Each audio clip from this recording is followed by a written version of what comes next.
نحن جمعية القدس للشراكة والتمكين نقوم بمساعدة إخواننا المتضررين جراء الزلزال الذي وقع في الجنوب التركي. طبعا بدأنا من مدينة مرسين ونحن الآن في مدينة اسكندرون، وتباعا ننطلق إلى المناطق الأخرى إن شاء الله.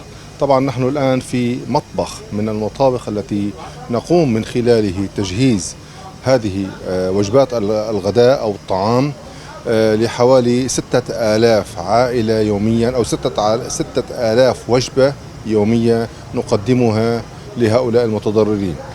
طبعا نحن نتابع هذا الموضوع يوما بعد يوم حتى ننجز ما قدموه لنا إخواننا المتبرعين، جزاهم الله خيرا، ونحن نشكرهم ونشد على أيديهم حتى نأخذ المزيد وندعم ونقدم المزيد لإخواننا المتضررين جراء هذا الزلزال.